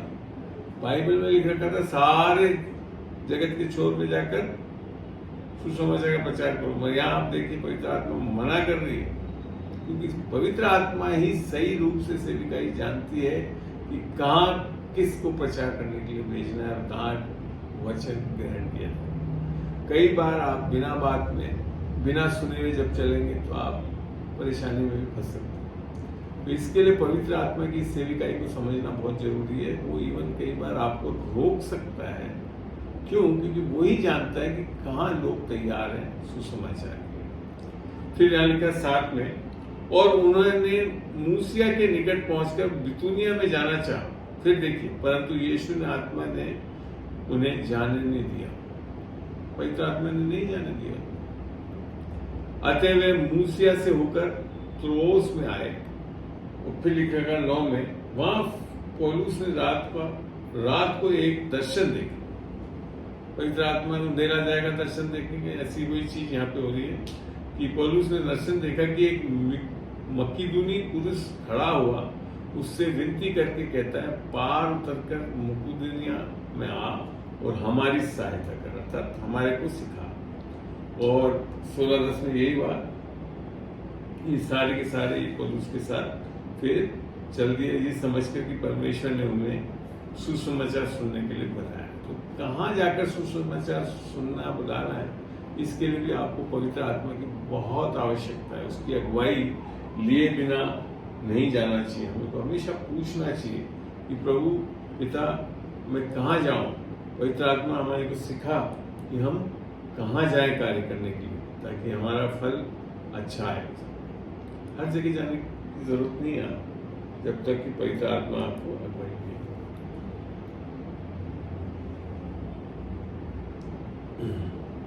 ये एक और बड़ा इंसिडेंस है, विशेषकर पौलुस के बारे में। और चेलों को पाकर हम वहां 7 दिन तक रहे। उन्होंने आत्मा के सिखाए पौलुस से कहा कि यरूशलेम में पांव ना रखना, मना करना। फिर आगे यही नहीं, फिर क्या हुआ? 21-10 में देखते हैं कि एक भविष्यवक्ता, जब हम वहां बहुत दिन रह चुके तो अगाबुस नामक एक भविष्यवक्ता यहूदियों से आया। उसने हमारे पास आकर पौलुस का कमरबंद बेल्ट लिया और अपने हाथ पांव बांधकर कहा, पवित्र आत्मा ये कहता है कि जिस मनुष्य का ये कमरबंद है उसको यरूशलेम में यहूदी इसी रीति से बांधेंगे और अन्य जातियों के हाथ में सौंपेंगे। और जब आपको इसको 21 चैप्टर में पढ़ोगे तो यही हुआ। पौलुस जिद करके चला गया, जैसा आगे के वचनों में लिखा है, यहाँ जैसे लिखा है ना। परंतु पौलुस ने उत्तर दिया, 21-13 पढ़ रहा हूँ, तुम क्या करते हो कि रो रो कर मेरा मन तोड़ते हो? मैं तो प्रभु यीशु के नाम के लिए यरूशलेम में न केवल बांधे जाने ही के लिए वरन मरने के लिए भी तैयार हूँ। मैं मानता हूँ इसी कारण वो बाद में परेशानी में भी रहा और पौलुस की फिर बाद में डेथ भी हुई। तो पौलुस ने अगर इस अगुवाई को ले लिया तो हो सकता है जिंदा रहता और लंबा और काफी और चीजें भी हमारे को प्रकाशन मिलता। एनीहाउ, मगर हमको हमेशा पवित्र आत्मा की जो अगुवाई को, उसकी सेविकाई को पूर्ण रूप से इस्तेमाल करना चाहिए, तभी जाकर हम सही रूप से चल पाएंगे, कर सकेंगे। चलिए अब वापिस हम रोमियो में चलते हैं। रोमियो मैं आपको ले चल रहा हूं 15 में। 15 का 19 पढ़ के देखते हैं। यहाँ एक बड़ी अच्छी चीज पवित्र आत्मा के बारे, और चिन्हों और अद्भुत कामों की सामर्थ्य से और परमेश्वर की सामर्थ्य से मरे हुए मेरे ही द्वारा किए गए। पर पौलुस बोल रहे हैं, यहाँ तक कि मैंने यरूशलेम से लेकर चारों ओर इल्लुरिकुम तक मसीह के सुसमाचार का पूरा प्रचार किया। किसके द्वारा? आत्मा की सामर्थ्य से चिन्ह और चमत्कार होते हैं। अद्भुत काम किसके द्वारा होता है? पवित्र आत्मा की सेविकाई से। आमीन। चलिए एक और जगह चलते हैं जहाँ पे आपको मिलेगा 1 कुरिन्थियों और 2:4 पढ़ के देखते हैं। 1 कुरिन्थियों और 2:4। यहाँ पे पौलुस बहुत अच्छी चीज, पौलुस एक बहुत अच्छा पढ़ा लिखा आदमी था, गमलीएल के अधीन बैठा हुआ सीखा हुआ सब था। और यहाँ ये बहुत अलग चीज लिख रखा है, और मेरे वचन और मेरे प्रचार में ज्ञान की लुभाने वाली बातें नहीं, परंतु आत्मा और सामर्थ्य का प्रमाण था। आप जब तक पवित्र आत्मा के सामर्थ्य, बाकी मैंने कई बार ऐसा भी देखा है, लोग बहुत अच्छा सरमन, फ्लावरी लैंग्वेज, ये सब करके चीजों को देख के बताते हैं, मगर सबसे अच्छा कब होता है? परंतु जब आत्मा और सामर्थ्य का प्रमाण प्रकट होता। और ये इसलिए जरूरी है क्योंकि जब ऐसा पवित्र आत्मा की अगुवाई में जाकर करते हैं तो वहां लिख रखा है, इसलिए 2:5 में लिखा है, इसलिए कि तुम्हारा विश्वास मनुष्य की ज्ञान पर नहीं परंतु परमेश्वर की सामर्थ्य पर निर्भर हो। आपका विश्वास अपने ऊपर, मनुष्यों के ऊपर, लोगों के ऊपर नहीं लाना है, परमेश्वर की सामर्थ्य पर निर्भर होना है। और वो कब होता है? जब हम पवित्र आत्मा की सामर्थ्य से हम चीजों को करते हैं। हमें ये बहुत जरूरी है, आपको ध्यान देना पड़ेगा। चलिए आगे 11 आयत में चलते हैं, इसी चैप्टर में। यहाँ ये लिखा है, मनुष्य में से कौन किसी मनुष्य की बातें जानता है? केवल मनुष्य की आत्मा जो उसमें है। मैं सामने से कुछ भी प्रकट कर लूं और मैं अंदर से कुछ क्या आपके ऊपर विचार रखता हूँ, क्या है वो, कौन है वो, अंदर हमारे आत्मा में ही पता होता है। ऐसे ही परमेश्वर की बातें भी कोई नहीं जानता, केवल परमेश्वर का आत्मा। तो परमेश्वर का पूरा बोध होना, रेवलेशन होना किसके द्वारा संभव है? पवित्र आत्मा की सेविकाई के द्वारा। अन्यथा हम इस परमेश्वर को जान भी नहीं सकते। जैसे पौलुस यीशु मसीह ने उसको बोला था, पतरस, ये मांस और लहू ने नहीं, पर पिता ने, पवित्र आत्मा ने तुम्हारे को ये प्रकाशन दिया है। अच्छा लगा ये। अब आगे बढ़ते हैं, 1 कोरिन्थियों 6 में चलते हैं। 6 का 11 मेरे को बहुत अच्छा लगता है, पर 1 कोरिन्थियों और 6 का 11 पढ़ते हैं। यहाँ देखते हैं क्या है। यहाँ लिख रखा है, यहाँ ऊपर तो बहुत चीजें लिखी है, ये करते रहते, फिर अब अंत में क्या लिख रहा है? और तुम में से कितने ऐसे ही थे, माने एक समय था जब तक हम ऐसे थे, परंतु तुम प्रभु यीशु मसीह के नाम से और हमारे परमेश्वर के आत्मा से धोए गए और पवित्र हुए और धर्मी ठहरे। पवित्र आत्मा की सेविकाई किया है कि हमारे को आत्मा से धोता है, पवित्र करता है और धर्मी ठहराता है। ये एक बहुत बड़ी सेविकाई है जो पवित्र आत्मा करती है, जिसके कारण हम धर्मी ठहर पाते हैं। अपने धर्म के कामों से नहीं ठहर सकते। चलिए और देखते हैं 1 कोरिन्थियों 12 का 13। आपको आज मैं कोशिश करके अधिक से अधिक वचन बताना चाहता हूँ पवित्र आत्मा की सेविकाई के बारे में, ताकि आप इन सब चीजों को जानने से कहीं पे भी चूके नहीं। क्योंकि हम सब ने 12-13 में लिखा है, क्योंकि हम सब ने, क्या यहूदी, क्या यूनानी, क्या दास, क्या स्वतंत्र, एक ही आत्मा के द्वारा एक देह होने का बपतिस्मा लिया। ये पानी के बपतिस्मे से संबंध नहीं रख रहा है, ये आत्मा के बपतिस्मे से संबंध रखता है, अर्थात हमारा नया जन्म, जिसके द्वारा हम आत्मा का बपतिस्मा पाते हैं और हम सबको एक ही आत्मा पिलाए। तो एक देह अर्थात कलीसिया कैसे बनती है? जब आत्मा का बपतिस्मा होता है, नया जन्म होता है, हमारे आत्मा पे पवित्र आत्मा की छाप लगती है, तब जाकर हम कलीसिया में दाखिल होते हैं। अन्यथा कलीसिया में नहीं, रजिस्टर में नाम लिखाने से नहीं, वो सब एक दुनियावी तरीके हैं, मगर उससे हम कलीसिया में नहीं आते। हम आते किसके द्वारा है? जब हमारा नया जन्म अर्थात पवित्र आत्मा हमारे हृदय में, यीशु की आत्मा जब आती है और हमारे ऊपर छाप लगती है हमारे आत्मा पे, तब जाकर हम वास्तव में कलीसिया में दाखिल होते हैं। हमें तो ये चीज समझना जानना बहुत जरूरी है। अब चलता हूं मैं आपको लेकर दूसरे कोरिन्थियों में बहुत अच्छी चीजें पवित्र आत्मा के बारे में लिखी है। दूसरे कोरिन्थियों 3 का 17 में जा रहा हूं मैं। यहाँ यूं लिखा है, प्रभु तो आत्मा है और जहां कहीं प्रभु का आत्मा है वहां स्वतंत्रता है। अर्थात आत्मिक जगत में स्वतंत्रता कब आती है? जब हमारी आत्मा में पवित्र आत्मा, यीशु की आत्मा, प्रभु की आत्मा जब आती है, तब हम स्वतंत्र होते हैं उस चुंगल से, शैतानी ताकतों से, शैतानी आत्मा से। यहाँ लिख रखा है, और जहां कहीं प्रभु का आत्मा है वहां स्वतंत्रता है। ये बहुत बड़ी सेविकाई है पवित्र आत्मा की। और फिर आगे लिख रहा है, परंतु जब हम सबके उघाड़े चेहरे में से प्रभु का प्रताप इस प्रकार प्रकट होता है जिस प्रकार दर्पण में, तो प्रभु के द्वारा जो आत्मा है हम उसी तेजस्वी रूप में अंश अंश बदलते जाते हैं। इसको समझना बहुत जरूरी है। आपकी आत्मा एक ही पल में, जिस दिन यीशु मसीह को हम उद्धार करता प्रभु ग्रहण करते हैं, पूर्ण रूप से पवित्र, जैसे बोलते हैं ना 100% गोल्ड राइचियसनेस होगी। मगर आपके प्राण और शरीर कैसे होते हैं? अंश अंश करके बदलते हैं। ये चीज बोले, वो भी कौन करता है? पवित्र आत्मा की ये सेविकाई है कि हमारे को अंश अंश करके बदलता जाता है। और ये बहुत जरूरी है। अगर ये नहीं हो रहा है आपके जीवन में, इसीलिए रोमी 12:2 में लिखा गया, तुम संसार के सदस्य मत बनो, परंतु तुम्हारे मन के नए हो जाने से तुम परमेश्वर की भली, उत्तम और भाने वाली इच्छा को समझ सको। अब एक और देखते हैं इफ्सियों में चल के। अब मैं थोड़ा सा समय दीजिए ताकि आपको ज़्यादा से ज़्यादा चीज़ें बता सकूँ, और फिर मैं समय बंद करके आज किसी की कोई दुआ हुआ भी करनी है तो हम जरूर करना चाहिए। 21 में लिखा गया, जिसमें सारी रचना एक साथ मिलकर प्रभु में एक पवित्र मंदिर बनती जाती है। हम सब कलीसिया में दाखिल होते हैं आत्मा के द्वारा, और फिर कलीसिया को मंदिर के रूप में बनाता भी कौन है? पवित्र आत्मा।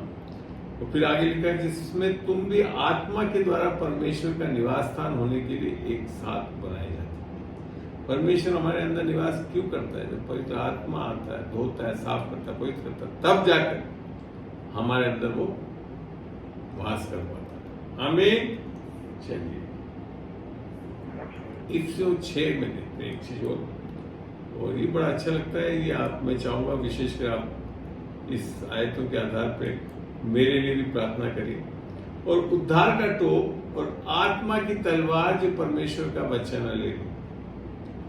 परमेश्वर पवित्र आत्मा का एक बहुत बड़ी सेविका ही है वचन को इस्तेमाल करवाने के लिए, और हर समय हर प्रकार से आत्मा में प्रार्थना और विनती करते रहो और जागते रहो कि सब पवित्र लोगों के लिए लगातार विनती किया करो। पवित्र आत्मा के बिना आप पवित्र लोगों के लिए प्रार्थना भी नहीं कर पाओगे। हमें फिर आगे और क्या लिख रखता है, और विशेषकर पौलुस अपने लिए बोलता है और मेरे लिए भी कि मुझे, इसीलिए उसी आधार पर मैं आप लोगों को भी बोल रहा हूँ कि मेरे लिए भी मुझे बोलने के समय ऐसा प्रबल वचन दिया जाए कि मैं साहस से सुसमाचार का भेद बताता जाऊं। हमें तो kindly this is my personal request कि आप मेरे को प्रार्थनाओं में, विशेषकर आत्मा में प्रार्थना करिए, और तभी हम जाते हैं। एक और बहुत बड़ी चीज है जो कि आत्मा के द्वारा ही हम समझ पाएंगे और अंत के दिनों में बहुत जरूरी होगा। हम देखते हैं 2 तिमोथी 4:1 यहाँ लिख रखा है, सॉरी 1 तिमोथी 4:1, 1 तिमोथी 4:1 पढ़ रहे हैं जी। यहाँ लिख रखा, परंतु आत्मा स्पष्टता से कहता है कि आने वाले समय में कितने लोग भरमाने वाली आत्माओं और दुष्ट आत्माओं की शिक्षाओं पर मन लगाकर विश्वास से बहक जाएंगे। और यहाँ पे पवित्र आत्मा की बहुत जरूरत होती है कि आत्मा ही स्पष्ट बता सकता है कि कौन सी शिक्षा सही है, कौन सी बहकाने वाली है, क्या है। और जब तक आप खुद पवित्र आत्मा को पाए भी नहीं हो सकते तो आपको समझ में ही नहीं आएगा। यहाँ तक कि पाए वालों को भी बहका सकता है, अर्थात ये बोल ऐसे रहा। मगर हम जब अगर आत्मा की अगुवाई में चलेंगे, प्रकाशन में चलेंगे, तब जाकर इन चीजों से बचे रहेंगे जो कि अंत के दिनों में बहुत होने वाला है। अब बहुत जल्दी मैं खत्म करने वाला हूँ और वापिस एक बार मैं आपको उत्पत्ति में ले आने वाला हूँ और जीवन के बारे में जो चीज इससे समझ में मेरे को बहुत अच्छी तरह है। उत्पत्ति और फिर प्रकाशित वाक्य में ले आकर मैं चाहूंगा कि आज की सेविकाई, वचन की सेविकाई को समाप्त करूं। तब यहोवा परमेश्वर ने आदम को भूमि की मिट्टी से रचा। ये उत्पत्ति 2:7 में लिखा है, जब आदम को बनाया और उसके नथनों में जीवन का श्वास फूंका। ये क्या था? परमेश्वर की आत्मा, पवित्र आत्मा को फूंका और आदम जीवित प्राणी बन गया, प्राण आ गया, जीवन आ गया उसके अंदर। हमें और इसी चीज को बाद में उत्पत्ति में भी एक जगह प्रकट किया गया है। देखते हैं प्रकाशित वाक्य में, प्रकाशित वाक्य 11:11 पढ़ के देखते हैं। ये अंत के दिनों में जब 2 लोग आएंगे, उनको मार दिया जाएगा, फिर हो रहा है। परंतु 3.5 दिन के बाद परमेश्वर की ओर से जीवन का श्वास उनमें पैटा गया। पैटा गया माने दिया गया, भरा गया, और वे अपने पांव पे प्रवेश किया। मतलब उसके अंदर वो दोनों जन जो है वो पांव पे बल खड़े हो गए और उनके देखने वालों पर बड़ा भय छा गया। तो जीवन की आत्मा पवित्र आत्मा है। वो जब उससे वास्तविक जीवन आता है, हमारा जो परमेश्वर का जीवन है, साधारण जीवन क्या है? वो यही आत्मा को पाना। ठीक है। अब एक लास्ट आयत से मैं, हो सकता है लास्ट आयत ही हो, यस, मैं आपको लेना चाहता हूं अब ले आकर इब्रानियों को 9:14 पढ़ के देखते हैं। यहां से मैं कंक्लूड करना चाहता हूं इस वर्ष से। क्या लिखा है, तो मसीह का लहू जिसने अपने आप को, किसने, मसीह ने कैसे अपने आप को लहू चढ़ाया? सनातन आत्मा के द्वारा। यीशु मसीह पवित्र आत्मा से द्वारा जन्मा गया था, यीशु मसीह पवित्र आत्मा के द्वारा बपतिस्मा पाया, यीशु मसीह पवित्र आत्मा के द्वारा जिलाया गया, यीशु मसीह पवित्र आत्मा के द्वारा महिमा में उठाया गया, और यहाँ तक कि जब चढ़ाने गया लहू तो वो भी किसके द्वारा गया? सनातन आत्मा के द्वारा परमेश्वर के सामने निर्दोष चढ़ाया। जब यीशु मसीह को पवित्र आत्मा की सेविका इतनी आवश्यकता थी, तो हम और आप उसके बिना कुछ नहीं कर सकते। मान लीजिए भाई और बहन, और तब आगे क्या लिखा है? तुम्हारे विवेक को मरे हुए कामों से क्यों न शुद्ध करेगा, ताकि तुम जीवित परमेश्वर की सेवा करो। मरे हुए कार्य और कुछ नहीं, मरे हुए कार्य अच्छे कार्य भी हो सकते, बुरे कार्य तो है ही, अच्छे कार्य भी हो सकते। अच्छे कार्य भी जब आप बिना पवित्र आत्मा के करते हैं, बिना उद्धार करते हैं, वो सब मरे हुए कार्य है परमेश्वर के साथ। इसके लिए पवित्र आत्मा की सेविका इतनी जरूरी है कि हम जीवित परमेश्वर की सेवा कर सकते हैं जब पवित्र आत्मा की सेविका को पूर्ण रूप से समझें, उसका फायदा उठाएं, उसे ग्रहण करें, और उसके द्वारा ये सब करने वाले हैं। तो मैं यहाँ पे इस वचन की सेविकाई को समाप्त करना चाहूँ। थोड़ा समय ज़्यादा लगा, पर मैं चाहता था कि ये सारी आयतों को मैं बताऊँ ताकि आप इससे लाभान्वित हो सके। मैं अब एक छोटी सी प्रार्थना के बाद इस सभा को यहाँ पे समाप्त करना चाहूँगा, मैं इस सेविकाई को समाप्त करना चाहूँगा। मैं उसके बाद मैं ओपन हूँ, आप लोग में से कोई भी प्रश्न पूछना चाहें, कुछ करना चाहें, कोई किसी के लिए प्रार्थना की आवश्यकता हो तो वो भी हम करेंगे।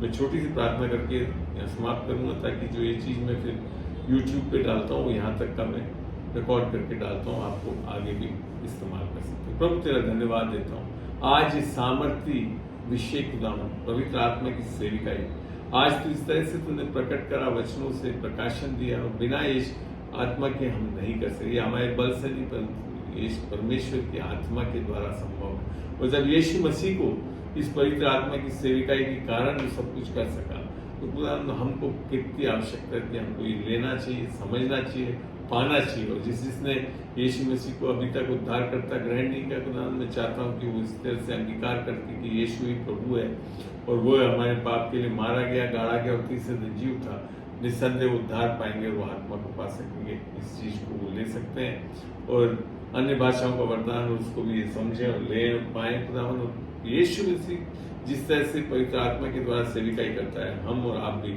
ऐसे ही सेविकाई करने वाले हो सके। धन्यवाद देता हूँ उस समय के लिए, और धन्यवाद देता हूँ हर चीज़ प्रोटेक्टेड रहा।